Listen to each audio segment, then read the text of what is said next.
Coucou à tous, c'est de la cool. Alors, je vous reviens aujourd'hui avec une nouvelle vidéo intitulée La confiance. La confiance en business. À qui faire confiance en Afrique? Est-ce aux parents? Est-ce à des amis? Mais non, mais non.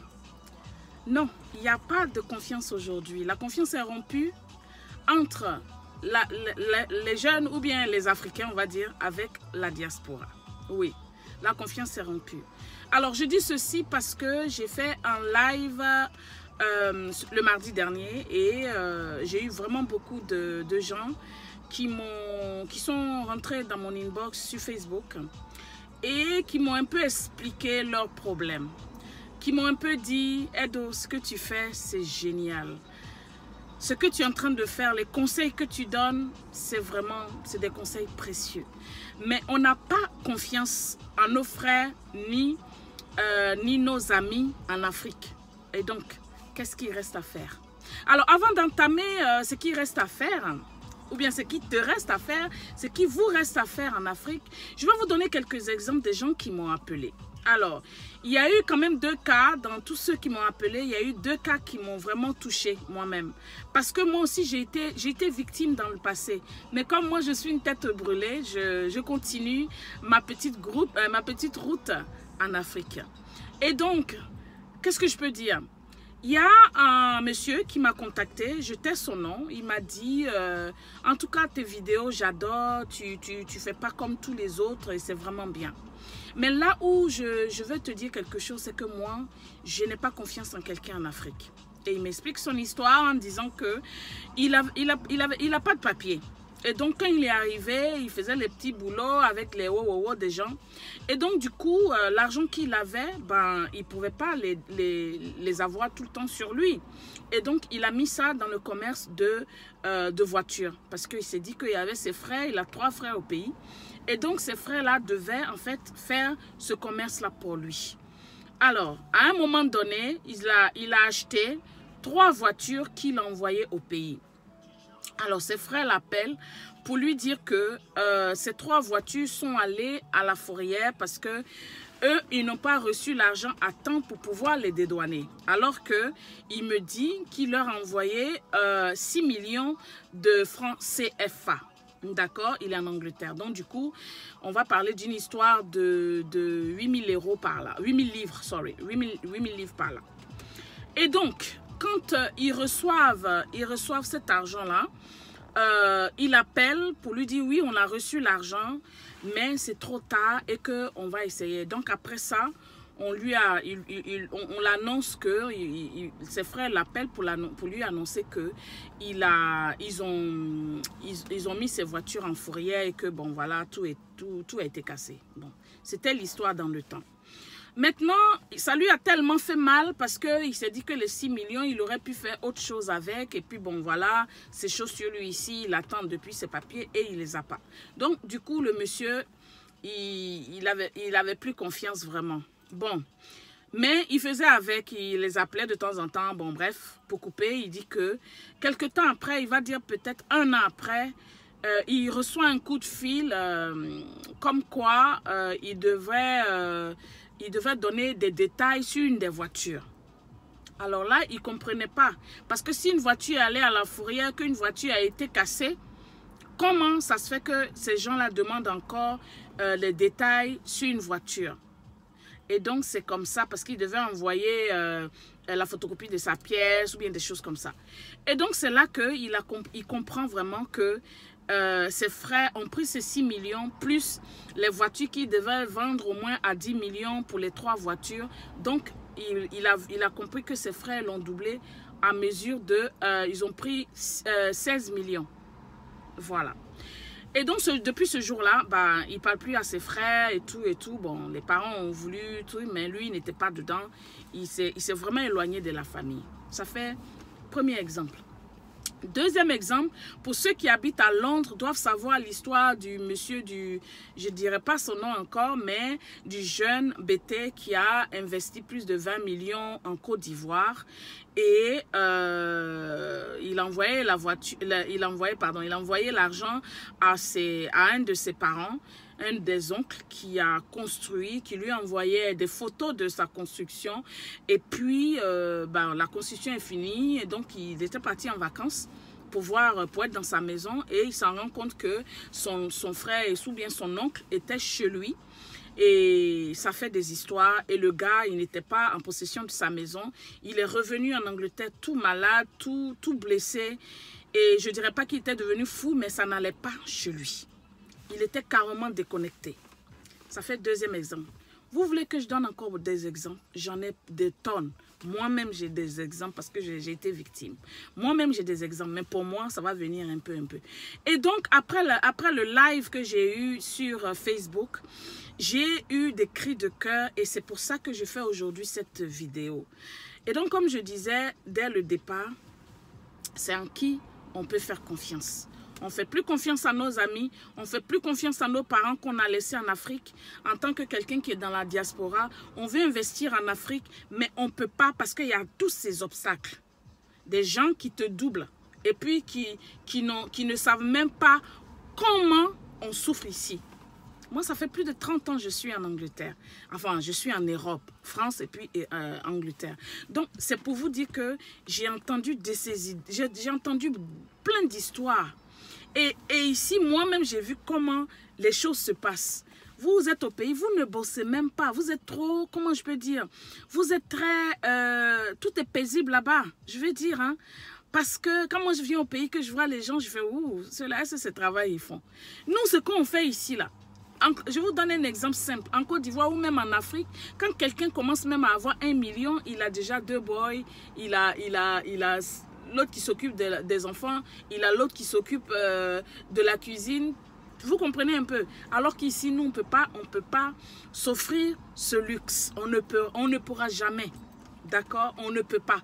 Donc, c'est pour vous dire qu'on souffre.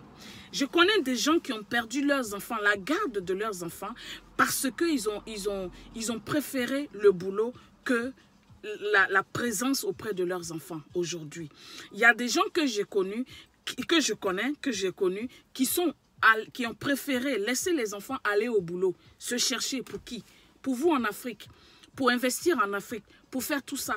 Et en fin de compte, on prend leurs enfants, ils se retrouvent dans une situation pas possible et avec ça, on les double aussi au niveau de la Côte d'Ivoire ou au niveau du Mali ou Bénin ou peu importe où vous voulez en Afrique.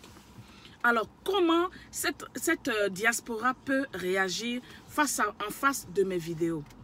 Alors, il y a des gens qui se sont dit oui, c'est le moment de repartir en Afrique et bâtir l'Afrique. Mais en même temps, ils pensent qu'il y a un réel problème qu'on doit adresser en Afrique. Donc aujourd'hui, je viens vers toi. Est-ce toi, cette personne, tu penses que si tu es une personne, par exemple, qui me regarde et qui te dit, oui, je suis quelqu'un de confiance, eh bien moi, j'ai une idée de business à te proposer. Pourquoi tu ne ferais pas ça de ton business? Pourquoi aujourd'hui, tu t'approcherais pas de la diaspora pour créer ton business, pour que toi, tu sois le chef de projet de cette diaspora-là? Pourquoi tu ne peux pas le faire? Pourquoi vous ne pouvez pas le faire? Parce que je ne parle pas à une personne. Quand j'émets une idée, je veux que cette idée-là soit prise, soit elle est déjà en place et puis vous la mettez haute. Ça veut dire que que ça soit beaucoup de gens qui font ça pour qu'il y ait une concurrence ou soit... En fait, je vais dire, c'est l'idée derrière mes vidéos. C'est de dire que ce qu'on est en train de faire, on peut le faire mieux. Et puis comme ça, l'Afrique a une bonne image. Parce que si on compte sur une seule personne, ce n'est pas la peine. Il faut avoir des concurrents. Donc, si par exemple, vous me regardez, vous êtes au pays, vous êtes des jeunes de confiance, tu te dis que tu as une bonne réputation et que tu peux avoir des références. Des gens peuvent te dire, oui, cette personne-là, je la connais parce que je deal avec. Je connais des gens aujourd'hui qui me disent, ah, j'ai un ami qui s'occupe de ma maison, de ma cour, qui est en train de construire mon immeuble. Mais si tu es la personne qui fait ça pour les autres personnes, tu peux prendre ça pour faire de ça ton business. Tu peux prendre ça pour agrandir, pour faire une bonne entreprise, hein, qui est reconnue, qui est enregistrée aujourd'hui. Tu peux faire ça. Et tes commissions, avec tes commissions, toi-même, tu peux vivre. Tu n'as pas besoin de doubler les gens à chaque bout de champ. Non, tu n'as pas besoin de ça. Et donc, moi, je viens vers toi pour te dire qu'il y a cette niche-là, c'est-à-dire nous, la diaspora, on est une niche que tu peux toucher. Tu peux faire ton business et ça sera un grand business. Tu peux faire ça de ton business dans toute l'Afrique, pourquoi pas? Dans tout ce continent africain, pourquoi pas? Avoir une bonne équipe au Mali, avoir une bonne équipe au Burkina, avoir une bonne équipe en Côte d'Ivoire, une bonne équipe, je veux dire, si tu as choisi l'Afrique de l'Ouest, avoir une bonne équipe qui gère, d'accord, qui gère les projets des gens de la diaspora. Tu peux le faire, c'est simple, c'est une idée très simple et une idée qui peut bien marcher. Ça c'est un challenge que je vous lance. I dare you do that. I dare you do that. Donc, c'est un challenge que je vous lance. Tu peux faire ça de ça, ton business. On est fatigué, je suis fatiguée d'entendre les gens pleurer dans mes oreilles. Mais Edo, si tu savais ce qu'on m'a fait. Mais Edo, si tu savais, mes parents, ce qu'ils m'ont fait. On est fatigué de tout ça. Chers parents, on est fatigué de tout ça. Donc aujourd'hui, la diaspora veut dealer avec une entreprise de taille. Une entreprise qui, par exemple, ne va pas dealer avec 2 millions tout de suite et puis fermer ses portes. Non. On veut une entreprise avec laquelle on veut avoir des bons contrats. D'accord? Ça veut dire que si toi, tu n'as pas fait ça, tu es au gnouf. Voilà. Donc, il faut des gens de confiance. Et la diaspora a besoin de ça. Après ce live-là, j'ai reçu tellement de messages qu'aujourd'hui, ce cri de cœur qui était dans mon inbox, je viens vous donner ça aujourd'hui comme message. Donc toi qui me regardes, toi qui sais que tu es quelqu'un de confiance, d'une bonne éducation, toi qui sais que tu es droit, pourquoi tu ne toucherais pas, tu n'ouvrirais pas ton business, hein, que tu appellerais peut-être marché de confiance. Pourquoi pas, hein? Parce que moi-même, je pense que je vais peut-être faire un truc comme ça. Puisque j'ai déjà des gens que je connais à la diaspora, je vais peut-être faire un truc comme ça. Mais c'est pour vous dire que c'est ouvert. C'est des idées qui sont ouvertes. Vous pouvez prendre ça pour votre propre business. Toi, tu es ici avec moi, ici en Europe. Si tu sais que tu as des frères et sœurs qui sont en train de... Ou bien, pardon, si tu sais que tu as des gens, pas des frères et sœurs, mais des gens sur le champ, en Côte d'Ivoire, à qui on peut faire confiance et qui ont fait des choses pour toi et puis tu es content aujourd'hui, rentre en inbox avec moi et puis tu dis, Edo, j'ai une bonne équipe en place qui peut gérer des affaires et puis on commence une affaire comme ça. On est là pour s'aider entre nous. Il faudrait qu'on s'aide parce que notre Afrique est en train de partir. Notre Afrique, quelqu'un gâte le nom de notre Afrique et puis derrière nous, on pille notre Afrique. C'est ce qui se passe aujourd'hui. Et donc, toi qui es le jeune entrepreneur, prends ton laptop, prends ton stylo et puis fais les notes et commence à rentrer dans les inbox par exemple.